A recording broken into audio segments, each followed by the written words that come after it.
136 ete soru cevap bölümünden bu hem tarihimiz hem bolsa 1402 yıldan yani Hicri Şemsi'den 1402 yıldan 5. ayın 11. günü Hicri Kameri'den Muharrem ayın 14'ü 1445 yıldan. Elhamdülillahi Rabbil alemin ve salatu ve selamu ala seyyidina seyyidil enbiya'i vel mursalin ve ala alihi ve sahbihi ecma'in. Muhterem Müslüman oğlum. Rabbim Allah tebarek ve teala'dan umid edip ki halisen lillahi Teala bolmaklıktan çürüyüm hem şu amalla hem başka amallamızda bir geceki soru cevap bölümü elhamdülillah Allah'a tevfik kırıp bolup barışı kavi zahir görünüp duruşu internetimiz hem inşallah hediyet vermeyecek yarak oluyor. Başka Müslüman doğulumu bir suratında yüzbeyit gelip torası beter kavi onun berde daşar yurttan, içer yurttan bir has edilen toralar var. Ben şöyle bu nesana bir yazıp koydum. İnşallah yıkarakta da edip verin. İnşallah umid ki Rabbim Allah tebarek ve teala kabul etsin. Umum Müslüman doğruluğumuzda hem peyda olsun. Avvalki soruğu bir adamma günah ediptir. Köpten köpken günah ediptir. Sonra bir öz şerayeti bilen qav suratında tövbe de ediptir. Tövbe eğer men bilen Hudaý Taala arasynda kurum bolsa, ol eden günämize yürekden gynanmaklyk gerek, dilim bilen ýarbalmaklyk gerek, oşa suratynda öwrläp etjekkä diýip ähdi peýman baglaşmaklyk gerek. Eğer hakkun nas bolsa, bu üstada çıkışından gerek, hetmin hakkun nasi haýty bir suratynda ödemeklik hem gerek. Eğer biz ýalak ahum molla bolup da, awal ters ýolda bolup, dogry ýola gelen bolsa, ya da awal bir yanlış fetva verip de milletin yanlışmakına sebep bilen bolsa, onu ol zarur şol toban şeraitlerine bolşýalak, şoň elahı bir şertin emişi ki milleti eden yanlışyny men falan mesele yanlıştım kardeş, şu mesele şeyde demiştik. Siz demiştik deyip de aýtmakda hem Müslümanda olan gerek. Indi bir Müslüman her suratında halis tövbe edipdir. Sonra bir wagtlardan bir wagtda aya şu Müslümany ejada bami keşi eden günäsini beýleşildi aýtmaklyga. Ya haýty bir ahunyň ýanyna gelip aýtmaklyga, ya haýty bir dostuň ýanyna gelip aýtmaklyga. Dikkat Müslüman dogalım. Tövbe edilenden sonra eden günälerini barıp da bir ahunyň bir dadyň ýanyna aýtmaklyk bu haýgatynda Mesihiýetiň aýyna bar. Keşi olan paplaryň ýanyna, keşişleriň ýanyna, oskopslaryň ýanyna şu günäden tövbe etmeli, tamam eden günälerini şoň ýanyna aýdylýar. Emma dini İslamymyzda biz eger haýty bir günah käçirip eden bolsak, şonu dine Hudaý Taala ýalbaryp, Hudaý Taala syňyryp, dine şoňa aýtmaly. Wa haýty bir günah ki biz edipdir. Rabbimiz Allah tebarek ve teala basyrypdyr. Şonu ebet başga bir adamdan ýanyna aýtmaly diýär ýani. Ha, ýene bir gurum bol biler ýani. Haýty bir günah käçiripde şol bir haky ödejek bolýar. Bir rahnamaý etliýär, bir ýol salgy etliýär bolsa, onu o bir murady özümü etdim diýip aýtmasyn ýene de. Ahunaga bir adam şeýle bolsa, sizire bolsa, şoňa näme etmeliyip de şu suratynda ýol almaklyk, şu suratynda rahnamaý almaklyk, bir ýol salgy almaklyk Müslümandygyň mundan hiç bir irat ýok. Bädenda lop bu kelam şuwurly ki eger biz haýty bir günden tövbe eden bolsak, muny hiç wagtda adamnyň ýanyna ebet aýdanmalar, eger aýdanmaly bolup da ýol salgy almaly bolsa, rahnamaý islemeli bolsa, näze boldy? Şu günä neni ödüm etdim diýip aýtmalylar. Haýty bir adamyň ýanynda barýarsyň, haýty bir bilimli adamyň ýanynda barýarsyň, haýty bir adamdan sen maslahat soraýarmasaň, bir adam şu günä näse näpirmalar, näze bolar diýip suratynda şony suratında basırıqlı saklamak gerek. Çünkü Peygamberimiz aýdypdyr ki kullu ummeti min ummetim Allah Taala hemmetin afwasy edamali meger aşkar günah etýär diýipdir. Bu aşkar günah etmeden şu diýipdir Peygamber sallallahu aleyhi ve sellem ki bir adam diýipdir şu denan oğlun uşağı bilen başla aşkar günah etmekden şu diýipdir ki bir adam bakılı bir günah etýär, ertek gün gelipdi şonu onuň ýanyna aýtmaklyk. Ya görsen beýan türkmeniň arasynda bir görnýän dat, eşilýän dat ki ortama geceki öz söhbetdeş bolmaklygyny ödenan oglan uşagy bilen dostuň ýanyna aýtmaklyk şunda Peygamber sallallahu aleyhi gaty bir ýigrenip de bir gaty bir şonu bir kıyın görüp de günah karar verileriň biri. Bu bir soru. İkilenci sorak şiki Müslüman doğuldum ki şi Türkmen ili arasında geline gıdırla kılıyor. Gelinme gelin alınıyor, ayal alınıyor. Ayal alanda erkek taraftan şol ayala gıdıl da kılıyor. O zaman şu gıdıl kiminki? Dikkat Müslüman doğuldum. Münebette Müslüman doğuldum biliyor kiminkiligini. Gıdıl kiminki? Gıdıl şi erkek olanınki, damadın kıbolıyor. Elbette bir urfi mesele. Şu Beluçistan'na taze ki min havarma Beluç doğuldun ahmet tertip beyledi. Vakti ki gayin tarafı, damat taraf gıdıl var gelini daktı mı dige şonki. Onun için de urparan ola almayarlar. Ama biz Türkmen ilaranlarında urf şeyle şol gıdılı ya kümüşü ya hidrolajın boyunda dakılya şol dakılmadan çürüm şol marahim şol hayatında şol erkadamda için hitap ediliyor. Şol erkadamın ki. Adam şu tayda marahim eğer hayta bir damat eğer marahim şu tuğratında gıdıl dakıptır da ne ayalına toyunda dadında şey değil mi? Sonra eğer marahim şona bercek bolsa bir denetini, iki denetini, üç denetini fark etmeye hayta buratında böyle senki bolsun diyse onda şu kimin koliye, ayalın koliye. Senki bolsun diymese ol ayal anırdan, enesinden, ayallığından ya pulundan, tatından alıp gelen gıdırı bolsa ya berde pulunu alamasa ya berde hayta bir gıdırı bir senki diyem olsa dinge şolu şon koliye qalanı kim koliye, qalanı şu suratında manahim şol damadın öğünden koliye. O da şöyle açık koliye manahim men bazı şu eşliliğe da ki Huday hakikaten bu zamanla çünkü toy etmeklikte düzgün mebna, duygu bir din, diyanat, umumun suratında bolmadığı derekti. Bizim adam şu ne kadar talakları kendileri ortadan şunten davranış gerek berler. O da şöyle Müslüman doğulam hem erkek Müslüman doğulam hem ayalla oğlum şuna hakkında evçet sıdığını sıddan koyun, bildiğini etten koyun. Ölüm ma, yetim ma, haydi bir yağda ortaya gelse gelamani ertekün şansına davranıştı suratında gurrun salmasın inşallah taala. Kitap bir gören yazılardan devam ettirin orada da ve aleykümselam ve rahmetullahi ve berekatuhu. Bu tada Müslüman doğullumunun biri Dulkarneyn bilen Ya'cuc Ma'cuc'un hakkında gurrun açsan deyiptir. Ete bir uzak gurrunda.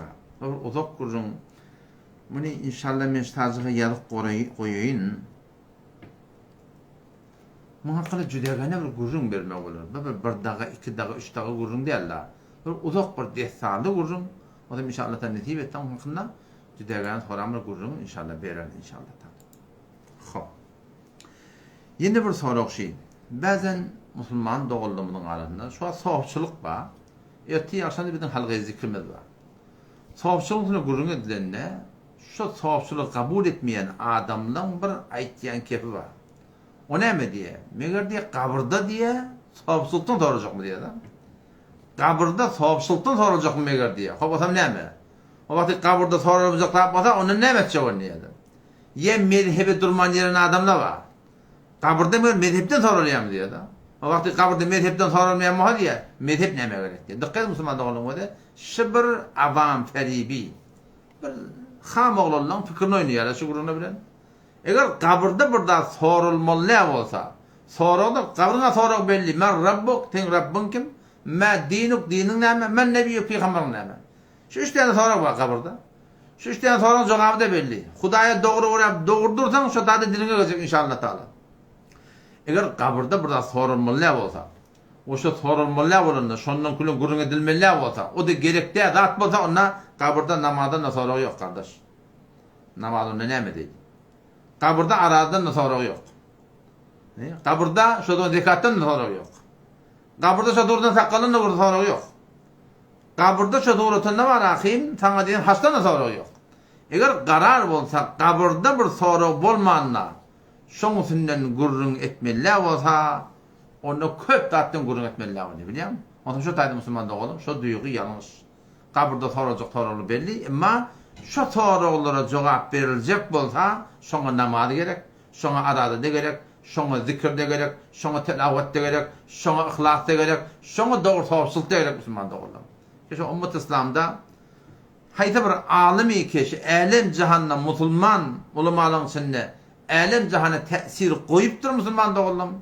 Siz bardan okuydan görün, şunun 100'den 99'ı sofi, sowçylykda kadam koyan adam Müslüman doğan.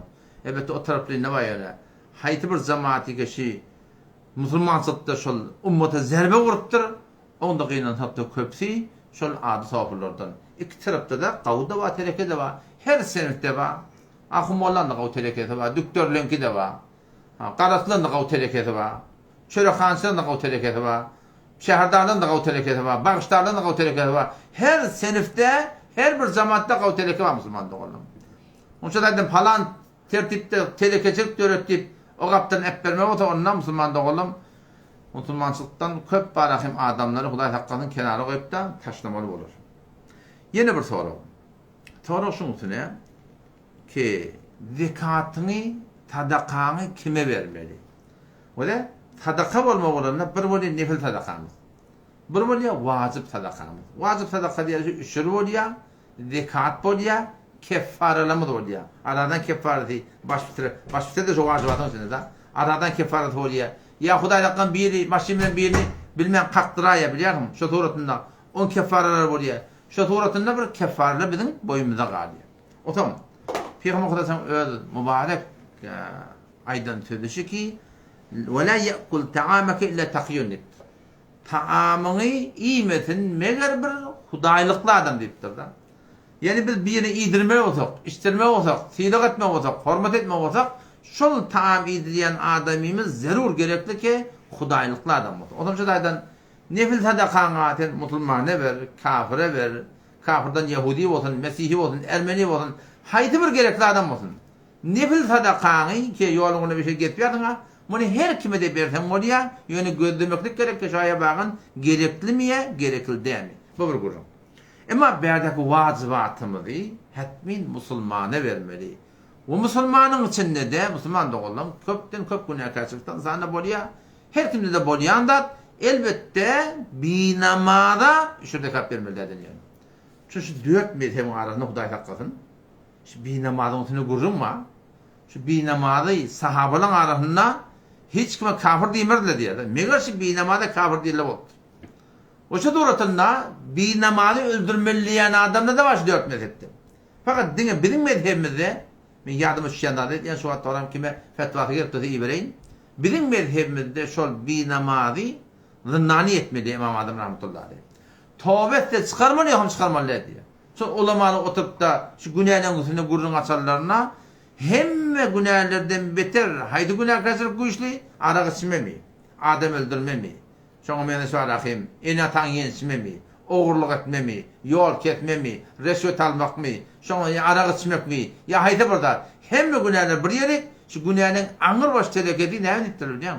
Şu binamaz diýipdir, binamaz gelmekdir. Otam şu taýdan yani bir de taamyzy hatda gelip çağırıp iýdirmek bolsak, öýümizde iýdirmek bolsak balam inşallah taala şol hudaýlykly adamlary izleýli. Nefilde de gelip ýakan haýdy bir muhtaja, haýdy bir taýpadan, haýdy bir tireden bolsun, Yahudi bolsun, musulman fark etmeýär, ona bersen bolýar. Elbette üçür wajibat edýän wajibatlarymyzy zerur gerekli ki musulmana bermeli, kafire bermeklik eda bolmaýar. O musulmanlaryň içinden ne? Şonu gerekli ki namazly, dehretli, şu suratynda hudaýlykly adamlary bermek.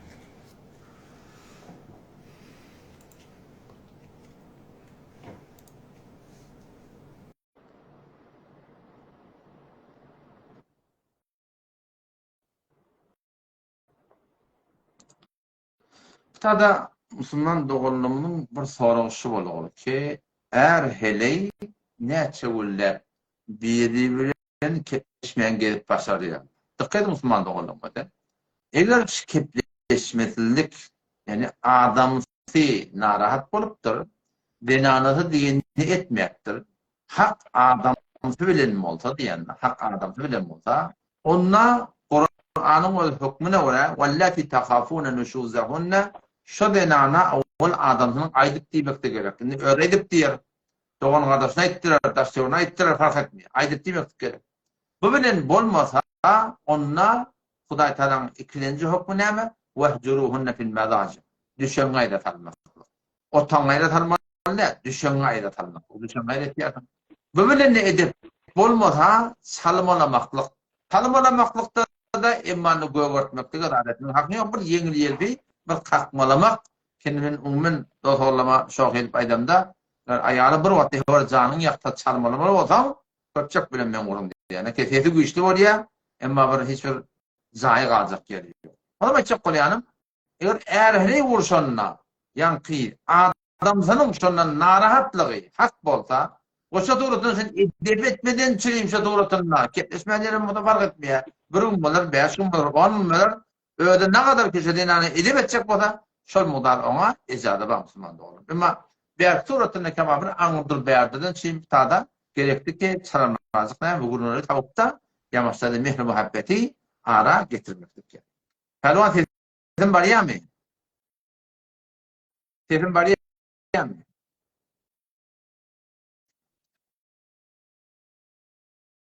Sesin bariyer mi? Sesin geliyor. Ve aleykümselam. Tamam artık mı? Tamam şimdi. Tamam mı? Sesin geliyor Ayda. Sesin geliyor. Elhamdülillah. İşim var. Hava.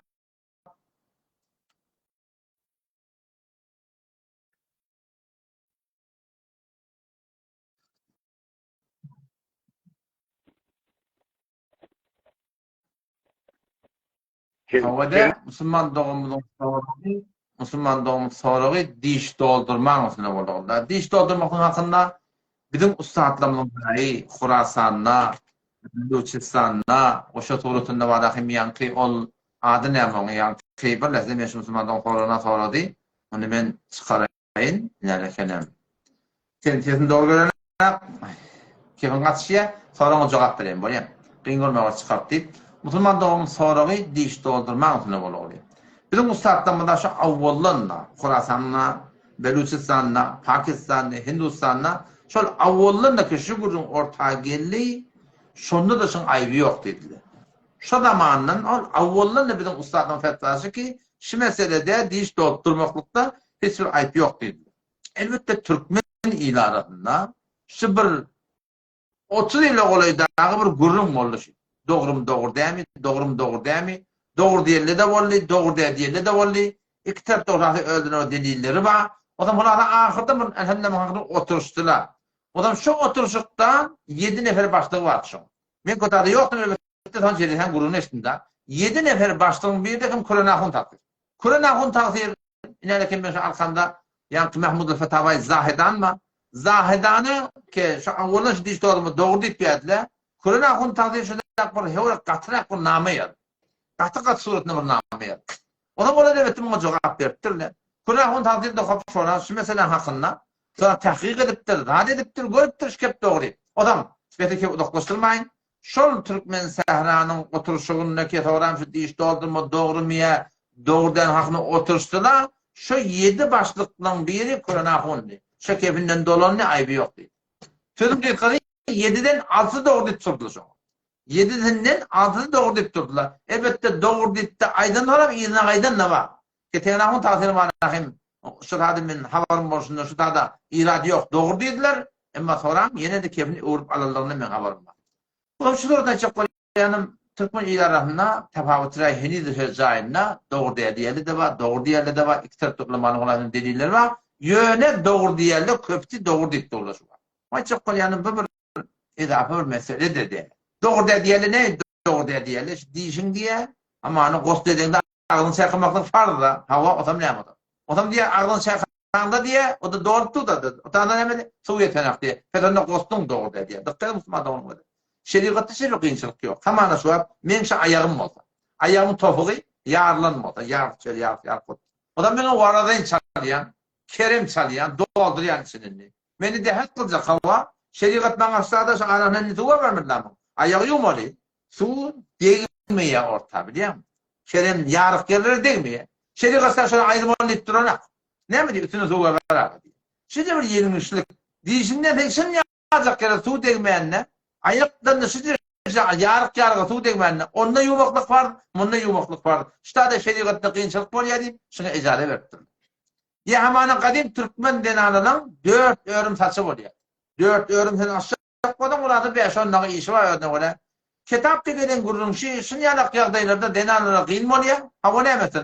Onda şu örümleri falan kaldıran kanım. Dinle şun düğümüne su yetirse var ya. Yarım bitirmeden ne saç yumaklık gerekli afu deyip.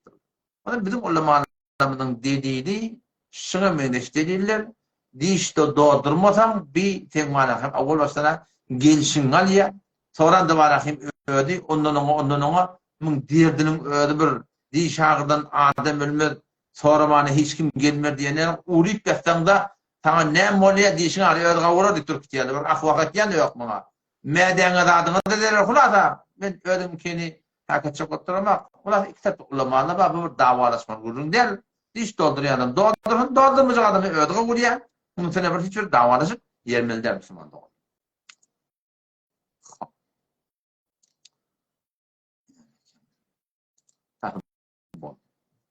Yine bir soru. Soru şu ki yani kim tükellen ardında yük düşürüyorlar var, geç düşürüyorlar var, siman düşürüyorlar var. Haydi bir suratında arfa oğda düşürüyorlar var. Haydi bir suratında ya hamana mekanik şagirtler var. O zaman şola ustan işi bitenden sonra maşinin de yani işten edenden sonra arfan düşürenden sonra buğday düşürenden sonra haydi bir tarafın işin edenden sonra şon kariyerleri şu maşinin yetinden şagirdani deyip almaları var. O şadurotunda dellali ya ki bana bir mumurluğuna ken gelişene şuna mesela çay pul deyip almaları var. Dikkat Müslüman'da olamadı. Eğer şeyde birler il arasında orf olamazsa yani her bir maşini becert diye arpa sürüye, buğday sürüye ilgarına kayıt bir tertip bottur da bir yerle.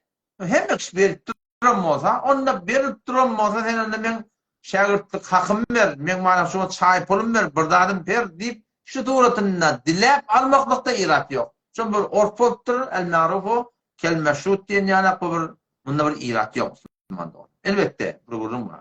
Eğer şart orf olmadık olsa, beren beraya vermedik vermeye, şu doğrultusunda şol taraftan dilep almaklık çay pul adına da, dillatçılık adına da şoň şagirdany adam Müslüman doguldum.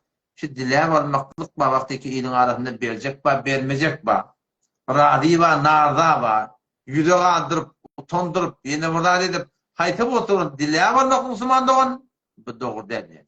Şo Peygamber Muhammed mübarek dedi ba ki bir Müslümanyň başga bir Müslümana maly halal boljak bolsa, illa bi tibi nefsi ýürekden şo rady bolmaly diýipdir. Sen on sonragasına talaptırdın, kıdardıp durdun, birisine deyip durdun, halk beriye, senden beranak deyip yüzüne kefirip durdun, dilep durdun, indi gerek gelene şu şagirdani vermet deyip yine bırak deyip, onun için doğru etmeyecek olup durdun, şu da atlar olsa Müslüman da olalım, bu form almak doğru der yani. Verirse verir, vermeye de verir. Ondan sonra benim bir durumma, o da yadımız şey, Peygamber'in deyiptir da, haydi bir adam, dilemeklik kapısını açsa deyiptir da. Yani onun bilen dilek başlasa, haydi bir adam dilemeklik kapısını açsa, Allah Teala ona gariplik kapısını açar deyiptir. Şu da şu Hudaý Teala öz berende radi bolmaly. Orf olsa dilen aýby ýok. Ama orf da bolsa berýän näme bermeýän näme, gyň bolýan näme, söýýän näme, sevýän näme. O toğrasynda mutandan Allah dogry däl, ondan gaty gewrämeli çekmek gerek Müslümanlyk. Yeni bir soru ki bir denanana bolýa, yetim saklayan. Şu yetim saklayan denanalara dekattan üçürden vermek doğru mu ya doğru değil. Dikkat Müslüman olamadı. Dekat ya üçür vermeklikte yetim saklamak ya saklamazlık şart değil. Belki şu denana bay mı ya bay değil.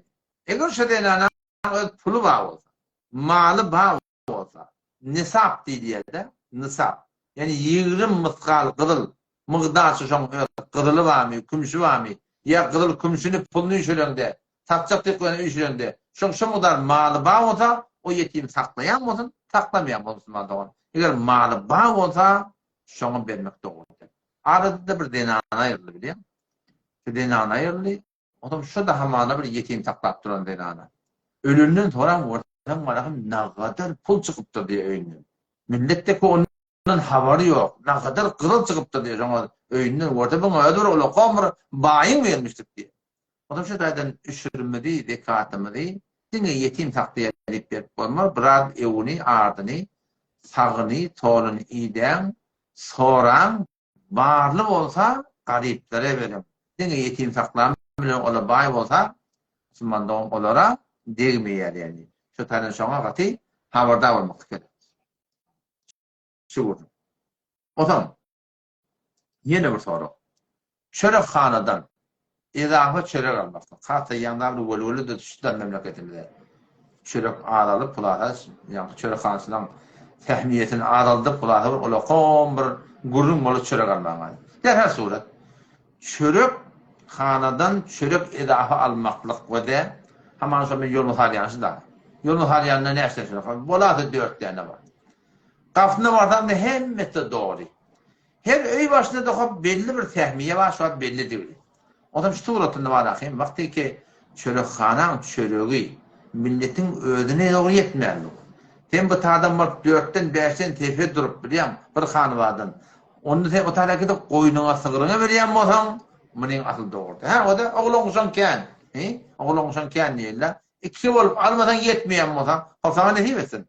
Ama yok. Oğlun da sana belli, çöreğin de sana belli. Sen ne vardırında öde yerin çörüğüne tekmil bolup duran da atıcı edem. Şu doğrutununa girip çörekhaneden edafa haydi bir tertipte girip almaklık.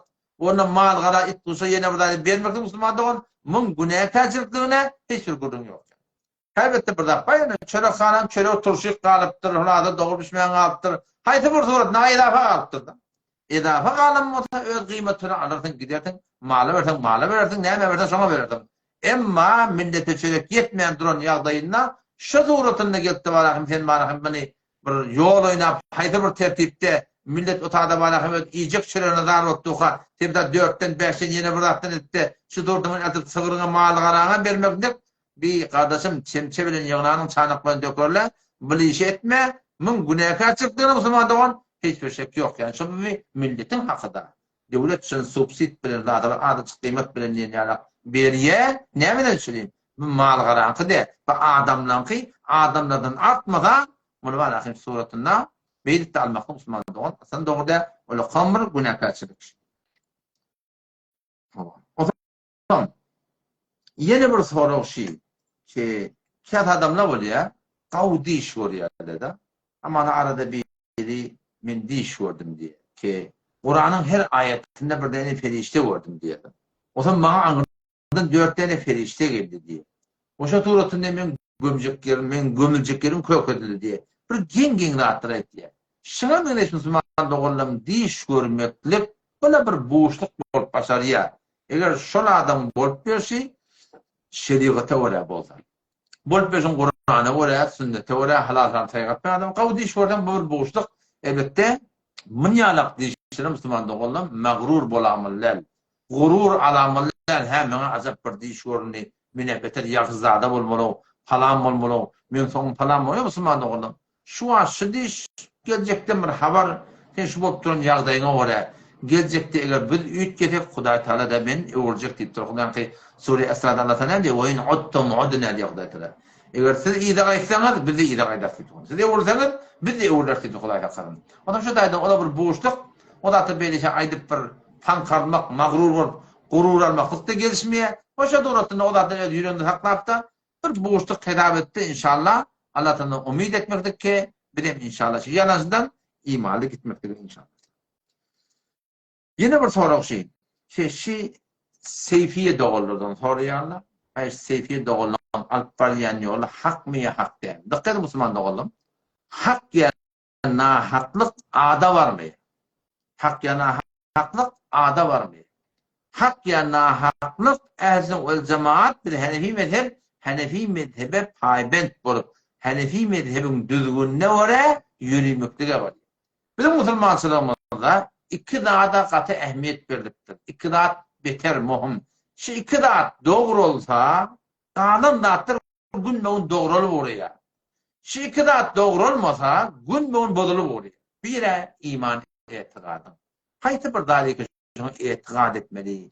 Allah Teala'nın öz hakkında, feriştelerin hakkında, kitapların hakkında, kıyametin hakkında, evlat verilmekin hakkında, kaza ve kadarın hakkında, şuna mesaillerin hakkında, ya haydi bir mesele bir şey etikadi mesele olsa, şu mesaillerin hakkında iman etikadın doğrulamak. Evliyalar çağırıp veren olmasın biliyor musun? Ya behavattineti yetişevori, ya haletini yetişevori, ölüler çağırıp veren ma. Şii katı yanlış Müslüman doğru. Sonra ne diyeyim? Evliyalar kabrına yatıyor. Mübarek kabrına yatıyor. Sen evliya diýetdiren adamdan awwala ewliya derek bide bellidir. Şondan gadarlar şo ewliya diýip duranma, o zaman tarafdan kafir diýip duranma. Bari ewliya bolsun şo. Ewliya bolan bilen nerede ýaty? Mübarek kabrynda ýaty. Mübarek kabrynda ýatan menden habar barmy? Menden habar ýok. Şu an meşe oturan yerimden o belki adamlar dursun. Peygamberin de şu menden haber yok. Kimin haber var? Hudaýdan haber var. Mesela ya Resulullah yetişe var dedim. Ya Resulullah bana dua ede var dedim. Ya Resulullah falan ede var dedim. Ya Resulullah Hudaýdan dile var dedim. Peygamber menden haber yok Müslüman. Peygamber menden haber yok. Bade Peygamber menden haber yok bolýan bolsa, men Peygamber çağırmaklygym, ona dilemekligim, ya ona dua etmekligim, bade Peygamber hakyna dogry bolmaýan Müslüman oğlum. Tanrı'nın adamın hakkında da bir doğru olmasın diye. Ama da yorumları var da, ay Huda yetiştir diye, falan et diye karar olsa şeriat, menitenin yormanı da doğru olacak o da, onu kitap ne var? Kitap ne var? Allah Melek'nin rahmetullahi aleyden, Mecmu'tul Fetava diye, Ceddi Efendi Aktar'ın kitabın biri. Son Mecmu'tul Fetava, kime gerek olacak kitap? PDF menine var, İbrahim. Hem ordusu var, hem de Farsiyeti var. Farsi ordusu kaçtırılıyor. Kulli ordusu da var, Kamil ordusu da var. Farsi benim Alevi adı kaçtırıldı var. Şon avval cildinin Allah Melek'nin rahmetullahi bir şahsiyeti ki Ümmet-i İslam'da hatta Hanefi mezhepte hatta bizim Türk mezheramızda şu adamın aydallarına kulak atılmasa hücreleri yurduk bolmayak. Kitapları okuduk bolmayak. Şu zırhı adım şu. Şondan sonra aptırırlar. Şöyle evliyalardaşın çağırıyorlar. Şüpharın marahım doğat diyorlar. Şüpharın marahım görüntülen et diyorlar. Ne mi diyorlar? Şuna cevapları ne mi diye? Hada raculun fasidul aqide diye. Evliyalardaşın çağırıyorlar ama hada raculun fasidul aqide diye. Ama aqide fasid diye. Bel yokşa aleyhil kufr deyiptir. Onun dininden çıkmakla mümkün mü deyiptir. Önemli değil. Fe inne sema'al evliya. Evliyaların eşliyokligi bizim tezemi min ba'idin daştan leyse bi sabitin diye. Sabit değil diye. Oturup yorumun delil gerek de eşliye diye han Kur'an'ın delil, han hadisten delil, han şeriattan delil. Delil yok. Oturup öyle bırak yokturlar. Leyse bi sabitin vel ilmul kulli bi cemi'i cüz'ati. Hemen attın haber kimin sıfatı? Allah Teala'nın sıfatı Müslüman doğun. O da şu dedim o da Müslüman sıfatı etikat doğru olmalı. Dine bir Allah'a sığınmaklık. Allah'tan başkanı hazır nazır bilmesinlik. Allah'tan başkanı haberini bilmesinlik. Allah'tan başkanı hiç kimden kömek gayipten istemesin. Bu bir kurum. İkinci muhimmat ne biliyor musun? Lokman halal olma kardeş. Lokman doğru olmasa namazın kabulle, aradan kabulle, hazın kabulle, zikrin kabulle, hiç sadın kabulle. Lokman halal olma. O zaman şular ki şu Türkmen ilarına sahipçilik bir yürütüye tipti olarak şular ayı 40-100 yılı Hanefi mezhepte şuna ceretelerde var iymeklik, milleti ületede çağırıp da milleti iyidirmeklik, şia haram, ya haram hükmünde. Eğer beriyen malınla mirası olsa, doğan kardeşin hakkı olsa, radip olmasa da bula haram. Yok, özcüzünden milleti çağırıp beriyen modunda, bu ne mi haram hükmünde? Ne mi deyip? Şun peygamberin sünnetine öyle tertip doğru diye da. Şimdi namaz okuyan, cemaat okuyup oluyor mu? Olmuyor. Ne mi deyip? Şun peygamber sünneti cemaat okuyup yaptırdı ne mi? Ertine mağdurlar sünnetini dörrekat okuyup oluyor mu? Olmuyor. Ne mi deyip? Şun peygamberin sünnetine öyle. Ertine mağdur dağ atanına bak meçhide tayitilmesi de okuyup oluyor mu? Olmuyor. Ne mi deyip? Şun peygamberin sünnetine öyle. Seni Müslüman doğanım ölüyel hantıma deyip şu ölüleri sadaka vermeliliğe ölüleri sadaka vermekten hiç ayıbı yok. Ama şu ayı 40-100 yıllık günmeller milleti çağırıp idiriyor şu peygamberin sünnetine orada Huda Teala'sını kabul etmiyor Müslüman doğru. Etmiyor. Ama şu da aydın marahim seyfiye de olalım her kim olsun. İktidat. Etikade gerek kalsa dine haklaşıla evliyalar çağırmalı diyden marahim. Huda Teala'nın imanı o kasar yaşına. O yüzden evliyaları münkur falan yok kurundur yani. Yok azan. Bir de evliyaları münkur değil. Bir de evliyaların keramatı da münkur değil. Hatta etikadın var ki ölen adamlar ölünden sonra sonradan keramat görünüptür. Kabrından hoşboyu çıkıptır. Kabrından Kur'an'ın masaya çıkıptır. Bir sonra da hatta münkur değil. Ama keramat yerleri çağırmak değil. İkincinden. Kıyına sakla ki tavsuk yörtüp yerler şu an. Benim gözüm bilen gören adına. Kimin pir dip verirleri var. Şu ayı 40 yüzünde barp var. Onun hulasa iyip karnını doyurup kıvırtında kıyının takta Türk kayıtlarlar. Onun bir savaşçılık Müslüman da olmuş. Savaşçılıktan savaşçılık olmalı. Yeni bir soru. O da şu ki Türkmen ilaratında halı-u hal soruşuluyor. Halı-u hal soruşanna näze halın diýdi. Ganimat ba diýmemiz bar. Ganimat ba diýenimiz näme şey? Yani radi dedi battı mı kadime ne? Ganimat bayi. Olacak da diye ganimat ba. Müslüman da olunmadı. Müslümançılıkta hayti bir ýagdaýda Hudaýa şükretmek gerek. Odam şu da haly hal soraşdanda ganimat ba diýmen ýerine Hudaý Teala köp şükür diýmeni öwrenýdi. Elhamdülillah diýdigiň bir manada Hudaýa şükür diýip aýtdygyň. Şoňa näme diýip sen her bir ýagdaýdan etek ýagdaý bar. Şu ýagdaýdan etege düşseň şu duran ýagdaýga sen näme etjek şükür etjek. Farazen diýilla, sen şigije ertiýe çöre galmana puluň ýok diýilla. Emma sen gije arhatçak ýatyp dursun. Emma şigije diýişiň agyrymy näçe bolar? Diýişiň agyryp ýatyp bilmän bolsaň, ertiýe gün çöreň pul bolmady mana arhatçak ýataldyňa näme da Hudaýa şükür diýebilýär. Otam şu da bizden haly hal soraşlarına başka bir ganimet diýende onu utandırjak bolup durmaýyn, ýüzüne kepurjak bolup durmaýyn, bir tüýjülük bilen gawryk bilen musulmanda bolan bir dili, bir kefe öwrenipdir da şeýlem. Şony dogrudamakly gerek. Haly hal näzire? Elhamdülillah gawy. Hatta palanyň agyryp duranda bolsa, Hudaý Teala köp şükür gawy. Ştam ýöne agyrýar. Falan müşkilim bar. Falanyň madi biýeňi diýersen bolar. Ýöne her bir ýagdaýda Hudaý Teala şükür etmek gerek. Peygamberimiz aýdypdyr da. Dünýä gerek gata diýipdir. Mal, mata, yer, ýurt. Dünýä gerek gata özüne etewede diýipdir diýer. Dünýä gerek gata özüne etewede diýipdir. Dine gerek gata özüne ýokary diýipdir. Falany mesçitden galan, falany Kur'an hifzetdir, falany falan etdir. Şoňa ýetjek bir alat etmeli.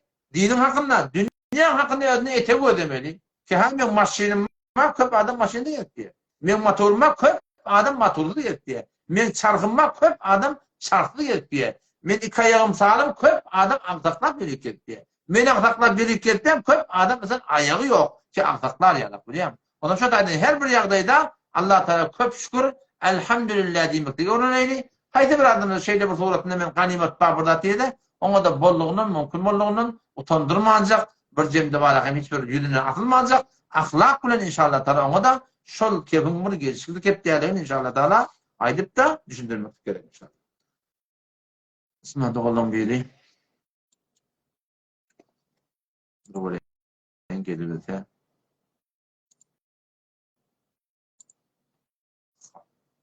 zaten yağını koydu.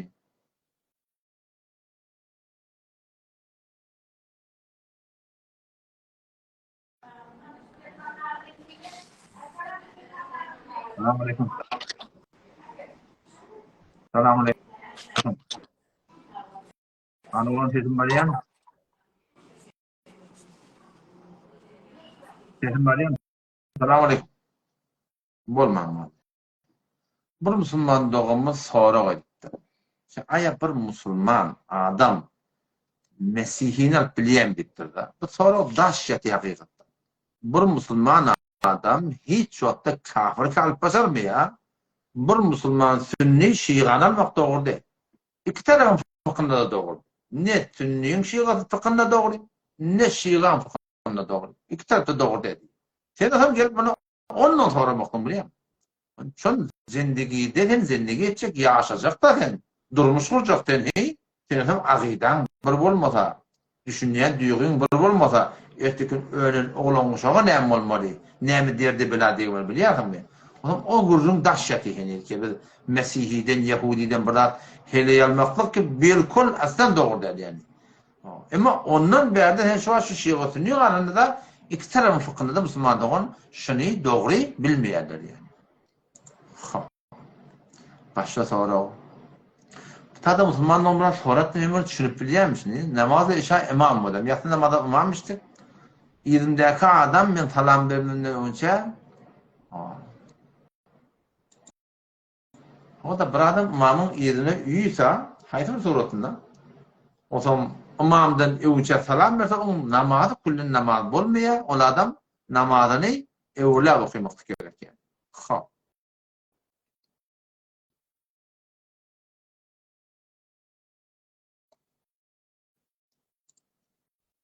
Tada Müslüman doğumunun bir ýürek sözi bar da, ýani Kur'an otlanıpdı, daat edipdi.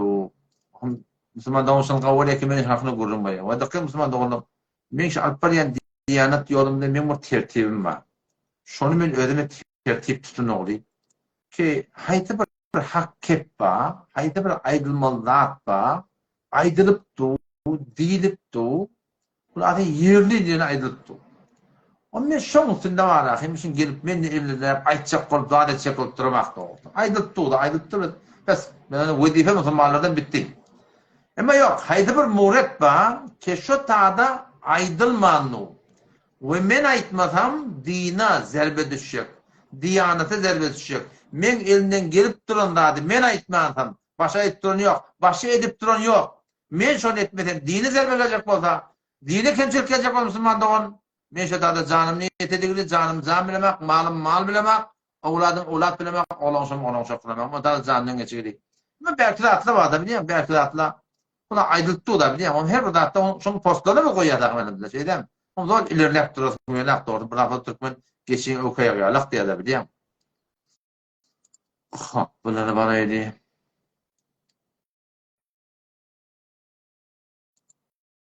Tadı Müslüman doğumun bir geni var. Soraktır. Devlet bizi mecbur etse vam almaklığa, hetmin almalı hediye da. Ben de orta evelim var, eşit duran adam. Devlette bizi mecburiyet olmaklık. Sonra mı canlaş kardeş? Bir canlaş suraylı ve bir şu an eştem vururum ne doğru. Bular da men ayrayın. Sonra da cevap verdim. Elhamdülillah. Nurder'den falanla cevap verdik. Yacuz Mecud'un gururunu avul geçti. Parayla bir tane Müslümandan biri gelecek oraya. Yani kim Müslümandan geri bilsin. Kavlat. Yeni bir soru. Arada Fezai Mecazi'de bir klip beyrettiler gayri mukalletle. Adam taraf namazı okuyuptu. Namazı okuyuptuğa adanın sesini işliyor. Selamünaleyküm ve rahmetullah. Ve aleykümselam. Selam atıyorsun mu? Yaş. Hafız saat yaşım arafım. Elhamdülillah. Elhamdülillah. Hafız abi yan bir rahat edin yani nanıvaydın çörük deyip bir rahat edin demen şunu bir soracak oldum. Fayda. Şumat nanıvayı bariyen bir kartı 6 tane 7 tane sehmiye var. Şunu ezafe vermiyor tamam. Doğru değil mi?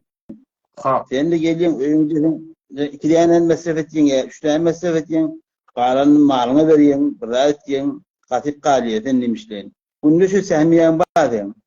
Ben şu da oğlum şu günahın içine gireyim oğlum şu da. Ve de eğer şifen aytyan vadım men hamana bir hanıvada da şu men yeden maklığım bilen başka millete bir diğer gelmeyen olsa biliyor musun? Başka millete yetmeyen kalandıran olsa onunla ayıp yok.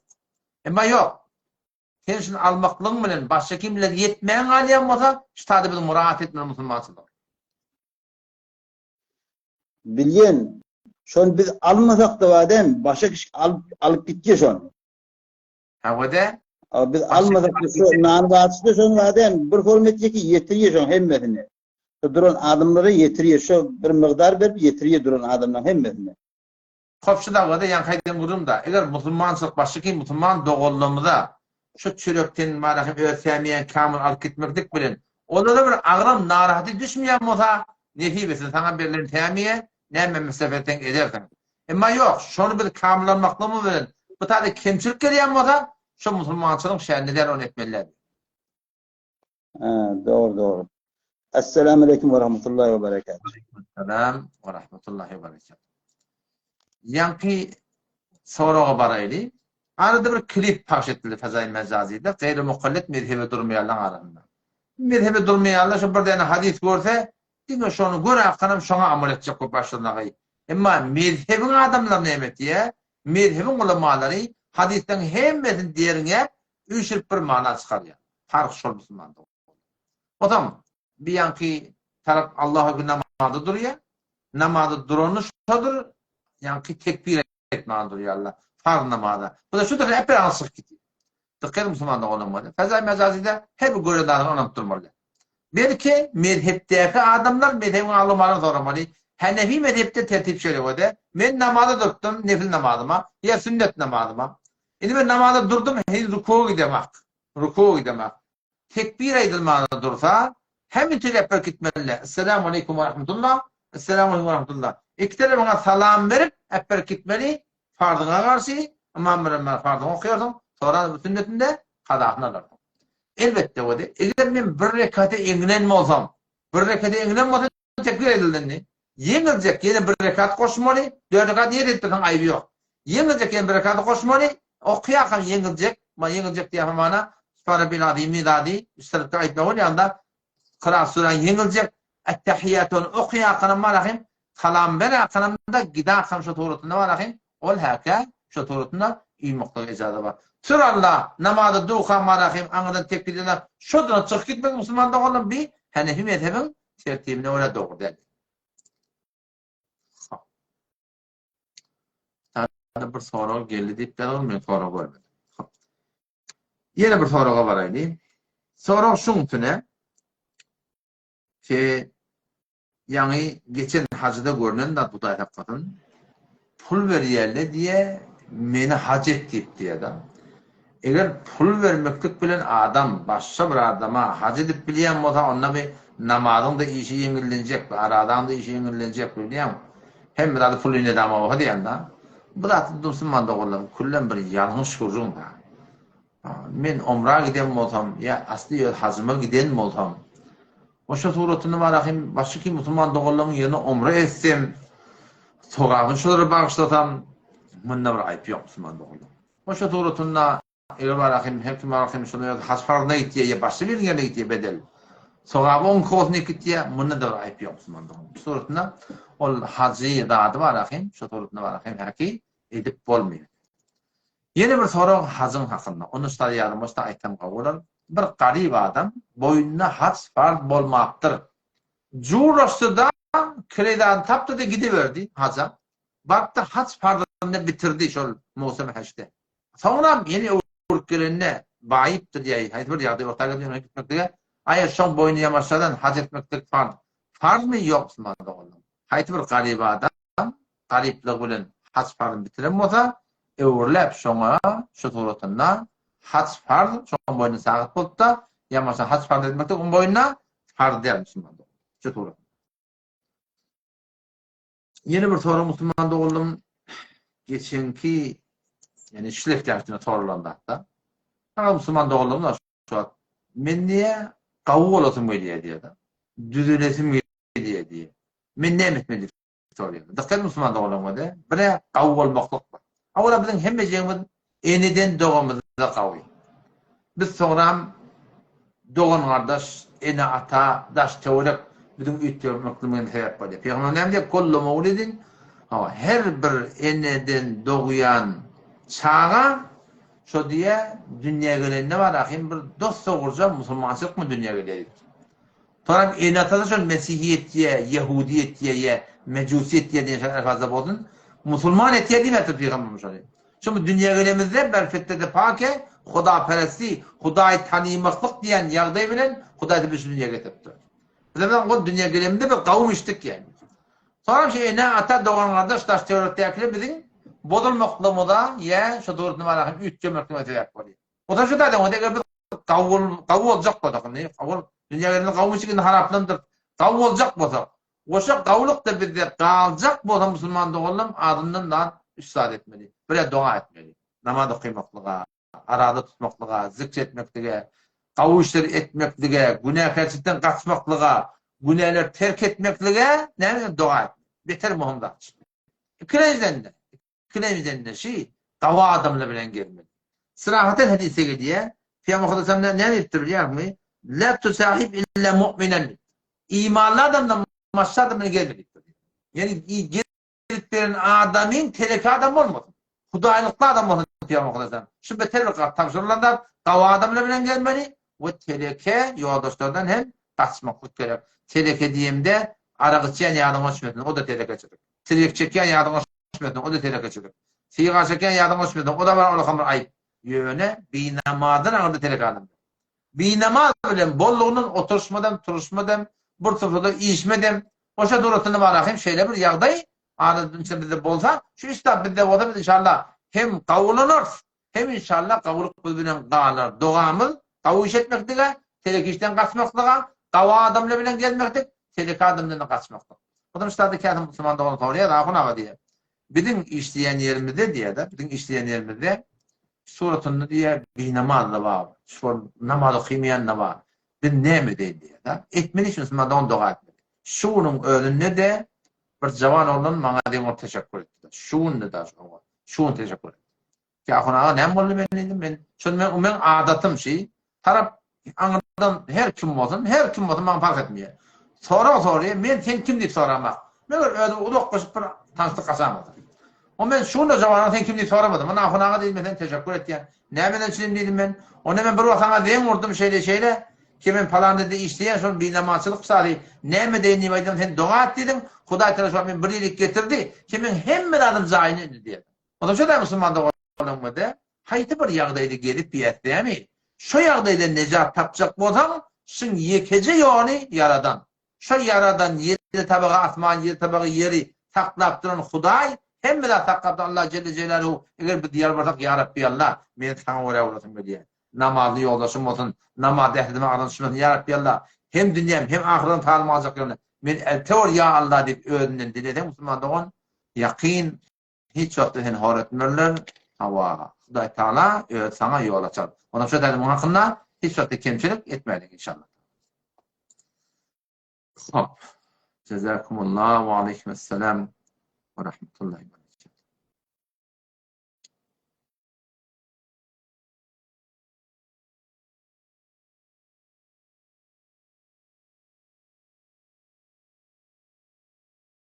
Şimdi burada deyiptirdim ben düşünmedim. Hafız deyiptirdim düşünmedim. Bağışla.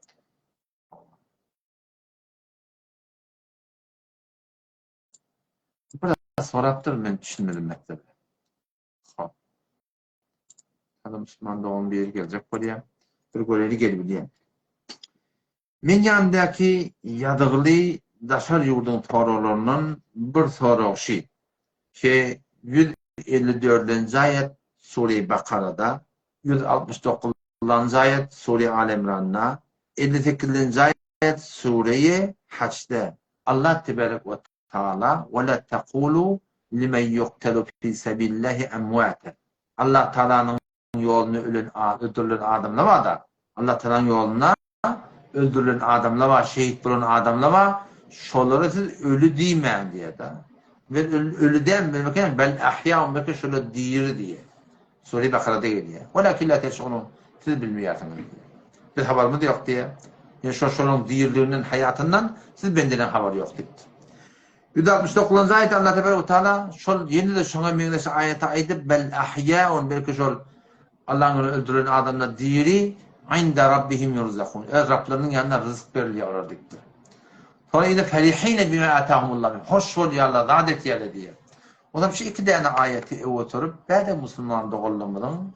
Ödüğü olsuna göre ilerleken Huday Teala Hudaylıklı adamla, evliyalar, şehitlerle ölüymeyen böyle diri ilerleken bel ahyaun yurzakun ferihin hoş ol ya Allah diye etti Allah. Çünkü ihsası var, derki var deyip şunlar çağırmalıyıp fetva vermeler var biliyor musun? Dikkat Müslüman doğullamadı. Ola adam dedi ki şu form şu ayetine fetva veriyorlar öyle aklından veriyorlar. Hiçbir müfessiri ve de men yüreği de böyleyim. Hiçbir müfessiri şığın şu ayetlerden evliyalar çağırmalı, şehitler çağırmalı yani gururun ayetmaktır. Buna nereden ihtiyarlı özürden ihtiyarlı Müslüman doğum. Peygamber ne diye? Men fesseril Kur'an'ın bireyi fakat kefere dittir. Her kim Kur'an'ı râine ve tefsir etse kafir dittir Peygamber. Kur'an maktumunun kitabı değil ben yanlışımda da bedek şaptır diyorlar. Bu Allah Teala'nın pak kelamı. Kur'an'ın tefsir olacak ona Kur'an bilen tefsir ediliyor o da müfessirler aydan ne olur. Kur'an'ı hadis bilen tefsir ediliyor o da muhaddisler aydan ne olur. Hemen türlü Kur'an Allah'ın şeyle bir yetim oldur mu ki bu konu gel Kur'an'ın her kim öyle bir mana çıkacak o Müslüman doğan münimel katiyen yanlış yani. Bu ayetler şunu belirtiyor. Şu zamanında Peygamber'e kafirlamamıştı. Ola kıyamete anılmayanlamıştı. O dünya külün yok diyememiştik. Allah Teala Teala şöyle deyip de ölüp gitti deyip güman etmeyin. Böyle ahya'un böyle değilsiz haberimiz yok diye. Hatta Şiyan 169. ayet Suriye Al-İmran hakkında ferihine bime atahumullah min fadli şol evliyalı şol hudaylıklı şehit bulan adamlar Şu hoş oluyor Hudaydan beri nimetlerinin şoma sebebi nuzulun ne geliyor? Ne Hudayda şu ayeti indirttir diyen aklına gelen ne? Meşkat-ı okuduk da. Meşkat-ı şonuna İbn Mesud radıyallahu anh'ın hadisinde geliyor ki vakti ki şuhada-i cengi Uhud cenginde 70 nefer daha sahabadan şehit buluyorlar. Şolar yaşıl kuşların karnının içinde cennette şeyler seyredip ayran ketip yerler. Orada şon nimetler görüp, hurguylar görüp, akar sular görüp, porun meyveler görüp, avudan köşkler görüp, şol morvalikler görüp, şol hoşluklar görüp, ya Rabbi Allah deyiptirler. Uğrup bir icade verin, uğrup dünyaya gittik. Doğan kardeşimizde ayıtsak, şeyle bir nimet var deyip, şolara hava verdik deyip aydallarına Allah tarafı keplemedi diye. Bir tarafa ayıtla keplemedi diye. Yine ayıptırdı ya Rabbi de icade verin. Keplemedi diye Hudayda dedi. Yine ayıptırdı diye. Keplemedi diye. Ahir Allah Teala öyle ayıptırır. Sizi uğrup dünyaya gitmekten bununuz bulmaya deyip.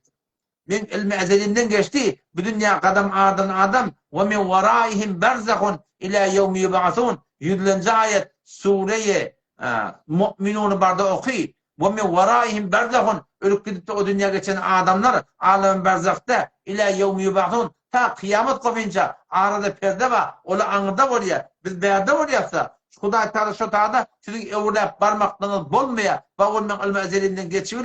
Yönü men ödüm sizin tarafınızdan haber vereyinip Allah Teala şu ayeti inlettir. وَلَا تَحْسَبَنَّ الَّذ۪ينَ قُتِلُوا ف۪ي سَب۪يلِ اللّٰهِ اَمْوَاتًا بَلْ اَحْيَاءٌ عِنْدَ رَبِّهِمْ يُرْزَقُونَ وَلَا تَحْسَبَنَّ الَّذ۪ينَ güman etmeyen o adamları ki قُتِلُوا ف۪ي سَب۪يلِ اللّٰهِ Allah'ın yolunu öldürülürler. Onlar var Allah'ın zuhurtunda ölüp gitti deyip güman etmeyen وَلَا تَحْسَبَنَّ الَّذ۪ينَ قُتِلُوا ف۪ي سَب۪يلِ اللّٰهِ emvata onu güman etmeyen bel ahya'un bir keşolu diri inde rabbihim yurzakun Rablarının yanına rızk veriliyor. Yani cennette diye ayette Müslümanlar. Ferihine bima atahumullahu min fadlihi. Hoş oluyor de Huda Teala. Şöyle bir fadlından. Ve yestebşirune billezine lem yelhaku bihim min halfihim. İdnek gelen adamı da buğuşuk veriyorlar diye. Şu var mı hoşluk vaat diye. Şu ayetin sebebini zorun o şu. O zaman şu taydan Kur'an'ım şilemeyen şu ayetlerden evliyalar çağırmalı, ölüler çağırmalı. Her kim ayetsa katı yanlış ayetiye, tefsirin ölçüsünden ayetiye, katı şu adamla tövbe etmek gerek Müslüman doğru.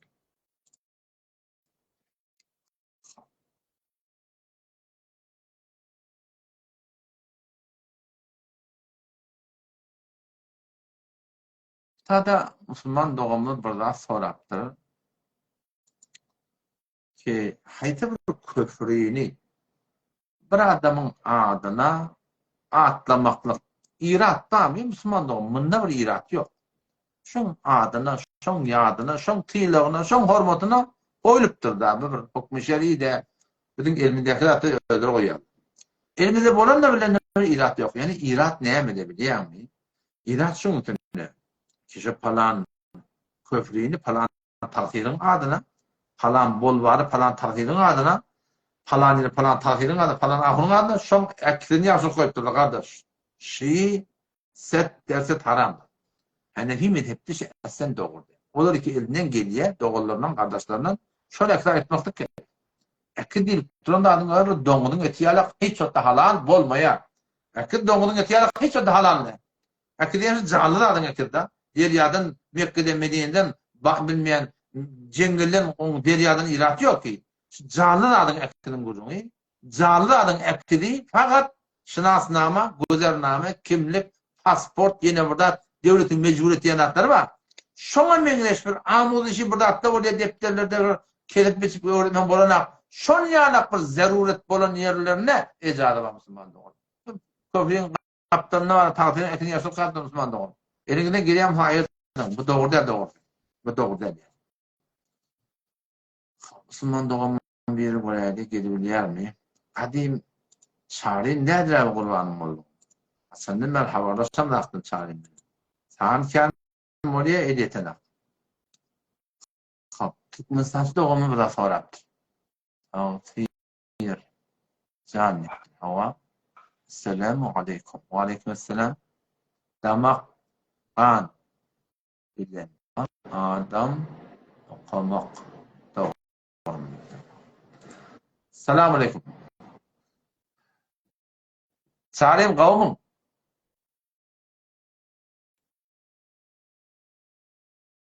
Yani Aleyküm selam. Tamam diyorum. Dedin gelene. Yaxşı mı aloqa?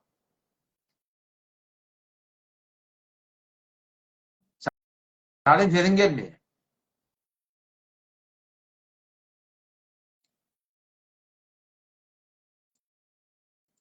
Salim bozuk değil. Sen kuru uçurdum. Dedin gelmiyor. Başla olayım Salim.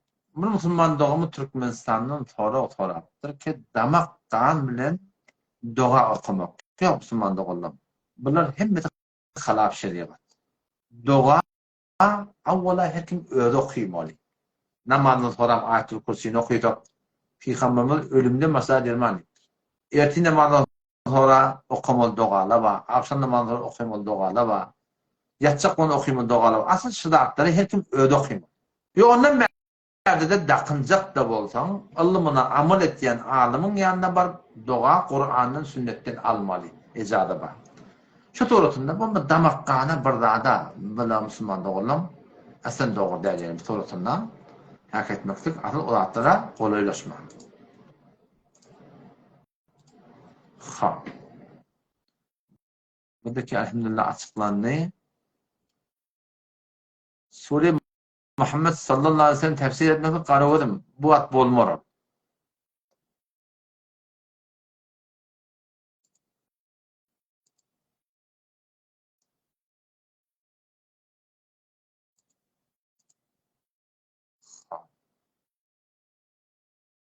Tabi Gafurcan burada sorak.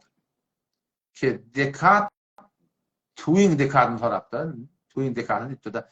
Bu da avulaş yerden çıkıyanda da dekat değil mi üşürdü diye. Yerden çıkıyanda da dekat değil mi üşürdü diye. Şarkı Gafurcan'ı üşür yaramaz. Ben dikkat etmedim. O zaman yerden haydi bir açıktan fark etmiyor. Suğulu olsa, tuğu olsun, karhı olsun, dağım olsun, haydi bir dat olsun. Suğulu olsa yığından bir. Suğsuz olsa ondan bir.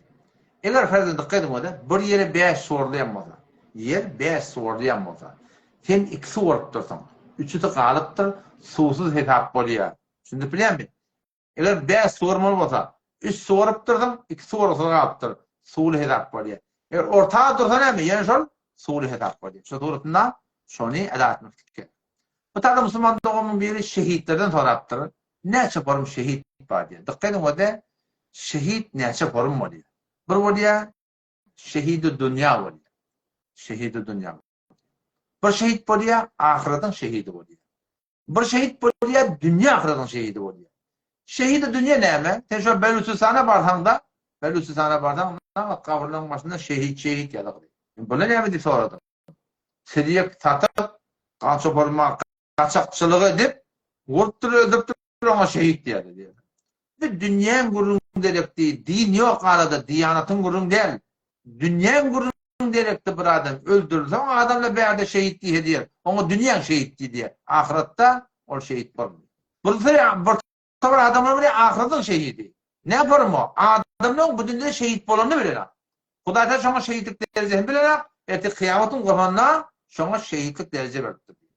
Ne kadar adamlar var ya, şu dünyada o dünyada şehit ki, çünkü kudaylıklı, öz varan şu tuğrutunda malını koruyacak olup, canını koruyacak olup, namzını koruyacak olup, şu tuğrutunda iman bilen giden adamlar, o adamlar hem dünya hem ahiret şehidi, ola derece. Elbette, bizim öz ehl sünnet boyunca Allame Leknevi rahmetullahi aleyh, Muatta İmam Muhammed rahmetullahi aleyh'in haşiyetinde, başında da haşiyetinde 44 formda şehit var ettir da. 44 form yani adam form ölüyor, otlan ölüyor, soğuk açı ölüyor, içi geçi ölüyor, taun ölüyor. Şunyalak yağdaylarda elbette o da burada başarı adam namazı, dehretli olmalı. O da demek ki bir namaz gelip diye o her nece ölününe bakayım. Namazlıca, dehretlice, hudaylıklıca adam olup form ölmekle var. Şolara var şehidin tevabı verilecek gibi Allah'ın Ekber rahmetullahi şudada şunu aydıptır Müslüman.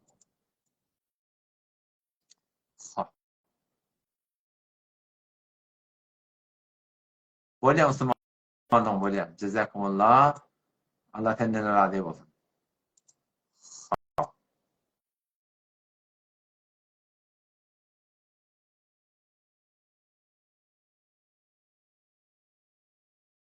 tane Müslümanın murat ettir. Aksi jandarm degan tuğuna ne var? Böyle takhayyuli, khayliha bolmaly. Ha, boldu düşündüm hava. Düşündüm aytamadyňa. Hava şeyle. Zanlı da böyle dikkat edin öde. Hayti ekil haram. Dikkat edin öde. Hayti ekil haram. Awala ýanda aýtdym ha. Bağ, bakça, derya, Mekke, Medine. Zanlı da yok. Bulary çekeniň, öýde goýanyň, ýene bir aýdanyň bunlarda günäkärçilik yok. Elbetde malyň israf etmeler her turatyndadyr. Emma zanlı da ekili bolsa. Zanlı da adam, keptir, soğun, yolbars, keyik, tavus, canlıların ekli. Hayti bir canlıların eklinde iki da tapılsa şu haram. Dikkat edin öyle. Hayti bir canlıların eklinde iki da tapılsa şu haram. Bir, şol canlılar Allah'tan yaradanı mengleş oldu. Allah'tan yaradanı mengleş oldu. Ama yolbars var, keyik var, tavus var. Ama şu kellerinde iriptir. Kelleri yok. Allah'tan yaradanı mengleş olmadı. Bedenine günahkarsızdan çıktı. Bir, ikinciden şu ekil fiillerinize hormat edildi. İki de tavıda haram. Bu ne mana? Fatu var. Fatu'da yol varsa ekili var. Doğru Allah'tan yaradan emeğindeş. Ama fiiller var mı? Fiiller yok. Devenek gerçi. Halinde ekil var. Adamın ki, soğunun ki, keyin ki, oradan malam cengiz yok yaptırlar. Hop, ekil çıkıptırlar. Doğru Allah'tan yaradan emeğindeş. Ama fiiller var mı? Fiiller yok. Bedenine haram de. Ama ona da aya rahmet perişan girmesine sebep bolýar mı? Şoň üçin olmaly ýa-da gurun etdirler. Elmeden gelýär migdarsa şoň ýa akilleri öýe salmalylar. Yani ki haýdyp akilleri ki şoňa fiile bolsa, Allah taala yaradan emege şolsa, fiile bolsa şoň haramlygyna hiç bir şek ýok. Hamana şu albumda goýýar, tartyny goýýar, ahuny goýýar, eneň goýýar, ataň goýýar. Şular hemme Müslüman oğlum haramlygyna hiç bir şek ýok. Rahmet perişan öýe girmeye. Buna günah bir lezzet diýe de, yani lezzetsiz günah. Günahda bir lezzet de bir ara içýär bir keyfi var, teleşek ýa-da bir öyle keyfi var, sigara çekýär keyfi var. Ama şu ekil diýende hatta hiç bir keyif yok. Ondan şu taýdan şol ekilleri ki albumda goýupdyr. Olar ki ene taýyn goýupdyr ki oğlanjyň goýupdyr Müslümandyň. Huda için şolary etbermeklik gerek, ýetmeklik gerek. Şu turatynda olary nabud etmeklik gerek inşallah. Başım sonra babam göreyim.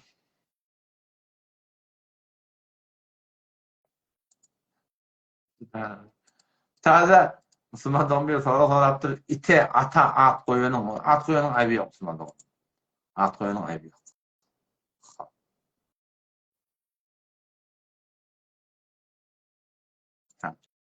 Taze Müslüman doğumlu bir soraptır. Şimdi açıklap vereyim.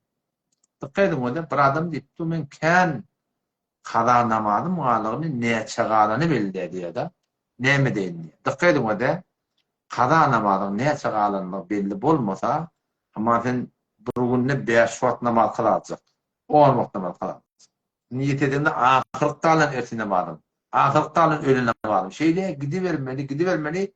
Ta ki yüreğine bir anam gelýänçe ki indi men medeninden boldy diýip de şu kadara barmalar inşallah. Tabii Medine köyünde bildir ha. 5 yıldır 7 yıldır Medine bildir. Bir yıl üstüne olmasa şu zaman yüreğim bir anam etip de hak ettiğince şunu söyleyeyim alıvermeli inşallah. Hop, Müslüman doğumda kimin aydan ne? Gayna haklı düşünülmeyen alım. Hop. Tadı yine Müslüman doğumda gelmekte adet ya. Böyle. Hop. Tadı men yanındaki inni yadırlı soraglardan. Bir göreyim. Alanda tamin. Dige bir sorag men yanında qalıqly. O da şey ki hac mevsimi bolanna Mekke yeri onka gidilipdi elhamdülillah. Onda kamil gurun yok mu sene?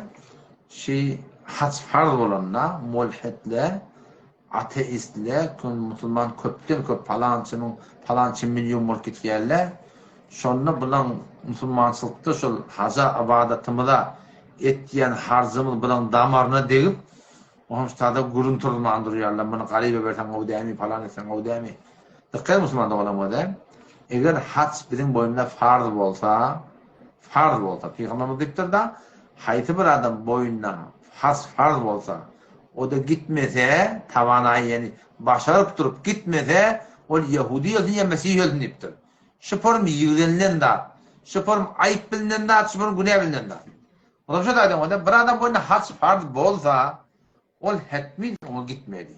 Garipler doymakta zayında bulur, yetimler ödemekte zayında bulur. Ama haç farz olduğuka hetmin gitmedi.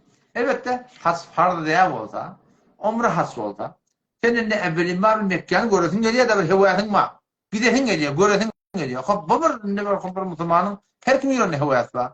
Başka garipler gödep bilmeyen o kadar olan onun kardığı öğretip görmeyene gitse bu olağan bir devlet. Ama onu iki an bağırı var. Doğru umre gidip durundan, doğru bir yere burada gidip durundan marahim. Şol adamlar, şol umre nefilin yerine gidiptir da bir üntün çekiptir gidiptir.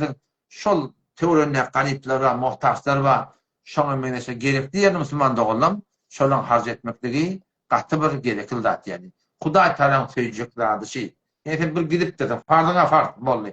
Awalla bir nefilli zady hewasyna gidipdir boldy. Indi ondan bärdäki etjek şoňa etjek harjlanmady, hiç gariplara, muhtaçlara, şoňa meňeşe ağaçlara, şoňa meňeşe öýt almayan ýerlere, küler almayan ýerlere, penk almayan ýerlere, ölülmeyen ýerlere jaman olanlar şoňa meňeşe harj etdik. Şıbır katı bir Hudaý Taala murtejek zady, buları görmeýän şol umra gitaat, umra git Müslüman dogulam. Bir Hudaý Taala murtejek zady diýdi. Hudaý Taala tejek zady, oşa taýda ondan ýöwrämi inşallah dogry ýere harz etmek gerek. Hop. Sana sonra gatdy bir göreýin.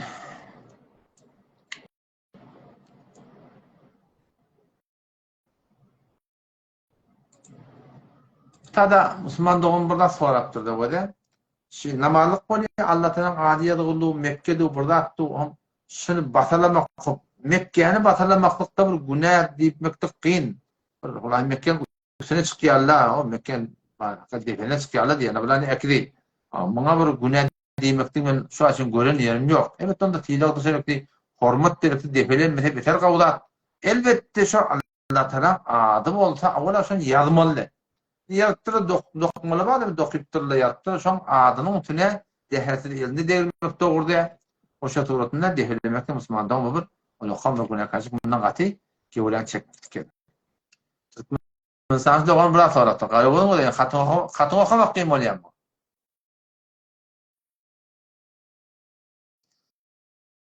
Sen Müslüman doganym, Türkmenistan doganym. Sen soran ýekeldi menden soragy bolýar. Hatyn okumaklyk kyn bolýar. Müslüman dogulam bir gece soraw jogaplar bolup bardy. Allah Taala kabul etsin. Onun aklakyldan sawajyk da bilýär. O maslahatlar bolýar. Maslahatdan berdiň durum. Dostolarym birisi taryha aýtsaň diýdi da.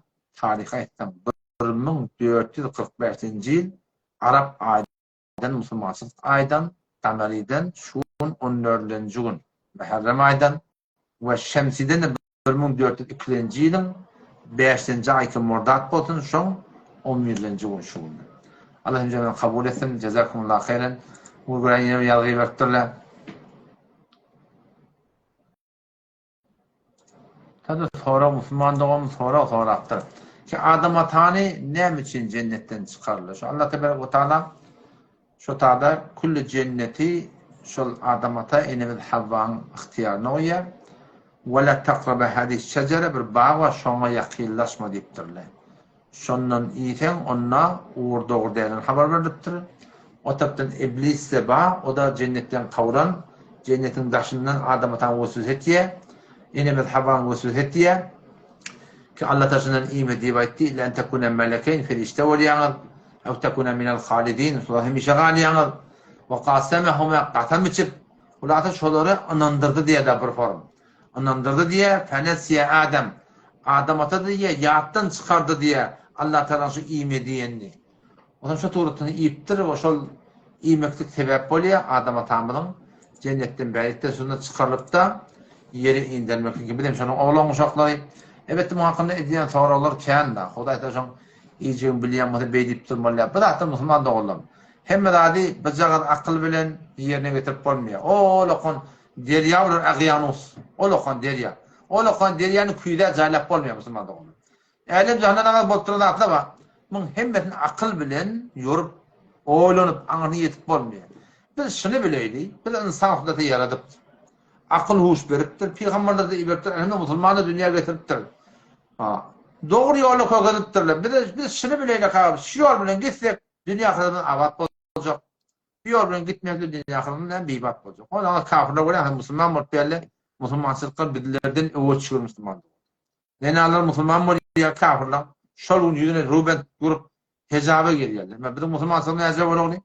Kim musulman bola awala şoň boynalarına da var rahim falana gelecek. Bir ay mağa muhlet ber, 2 ay mağa muhlet ber. Hamana diýsen Hudaý Taala çylyk boyun ajaly öýelini daýalak bilýär. Allah hidayet etsin. Ha. Bol musulmanlyk oldum. Allah kabul etsin. Cezakumullah. Selamun aleyküm ve rahmetullah.